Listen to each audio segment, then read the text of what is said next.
It was never supposed to happen. No aircraft in human history had ever gone so high, so fast, and lived to tell the tale. But on one incredible day, a US Air Force pilot pushed his machine past every limit. He lost control, blacked out, and his jet kept climbing higher until it nearly left Earth's atmosphere. This is the true story of the plane that accidentally went to the edge of space, the legendary SR-71 Blackbird.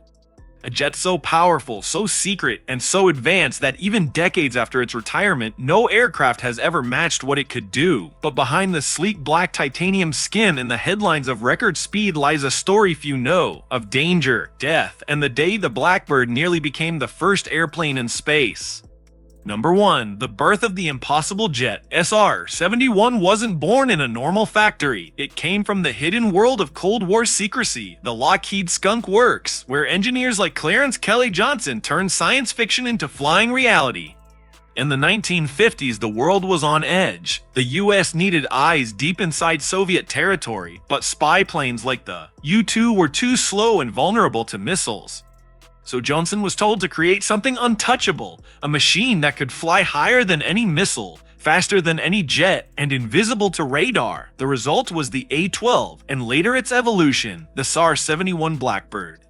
Made from 93% titanium, its body could withstand temperatures over 600 degrees Fahrenheit as it tore through the upper atmosphere. It flew at Mach 3.3 over 2,200 miles per hour at altitudes above 85,000 feet. At that height, the sky turned dark blue, the horizon curved, and pilots looked out not at clouds, but at the blackness of space. It wasn't a spacecraft, but it was closer to space than any airplane had ever been. Number 2. The men who flew on the edge. Flying the SR-71 wasn't like flying a jet, it was like riding a controlled explosion.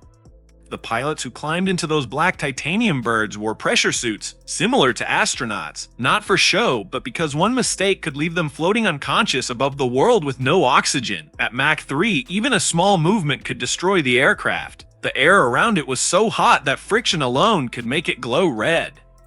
If the jet slowed too suddenly, it could literally fall apart in mid-air. Every flight was a test of precision, endurance, and courage. And one day, in the early 1960s, that precision would fail spectacularly. Number 3. The mission that went wrong. It began like any other reconnaissance mission.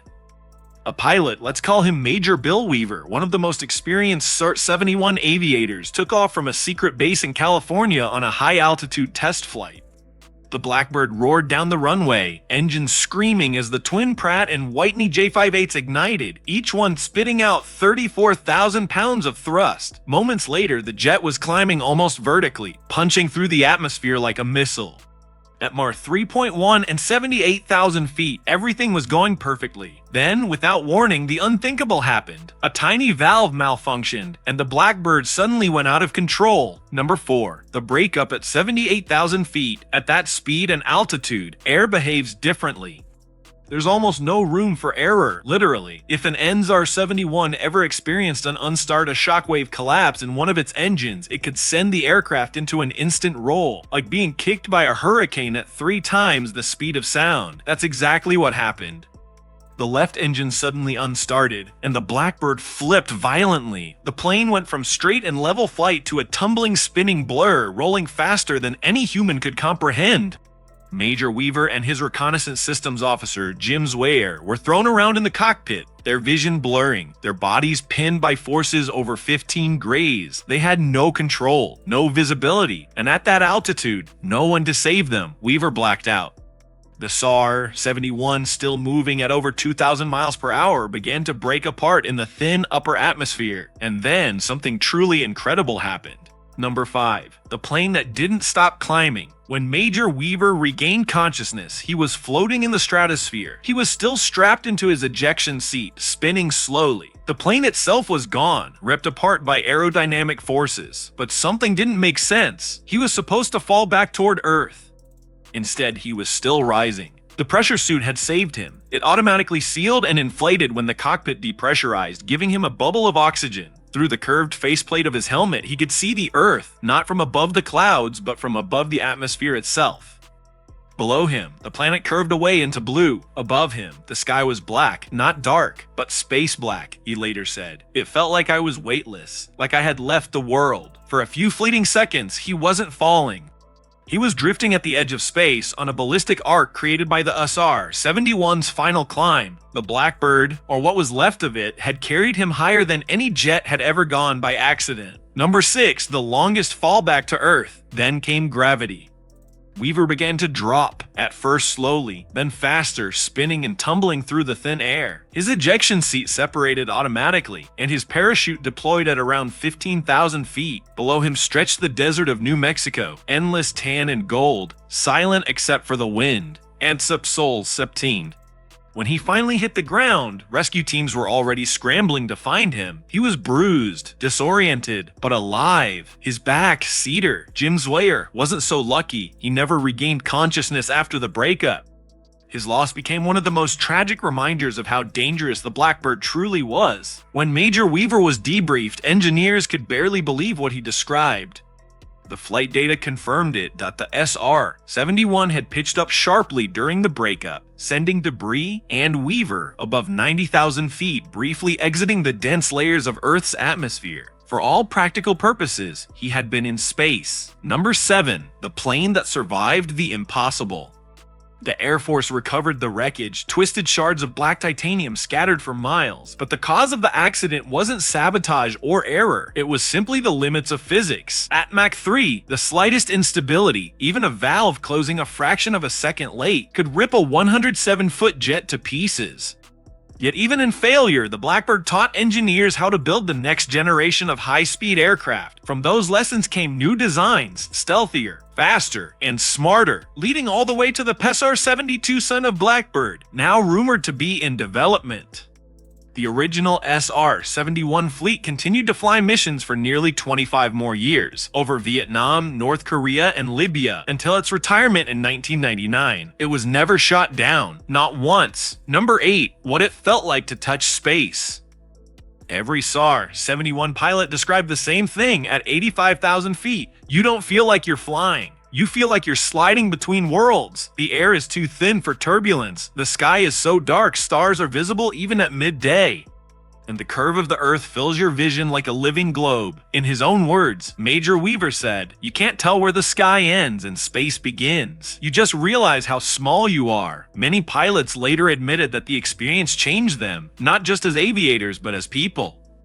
Flying that high forced them to see the world differently, fragile, blue, and alive beneath their wings. Number 9, why the story was buried. For years, the U.S. Air Force classified the full details of Weaver's near-space incident. The Blackbird program was top secret, and admitting that one had literally left the atmosphere, even by accident, risked drawing too much attention. Publicly, it was recorded as a flight breakup due to engine unstart, but those who knew the truth quietly called it something else, the flight that reached space.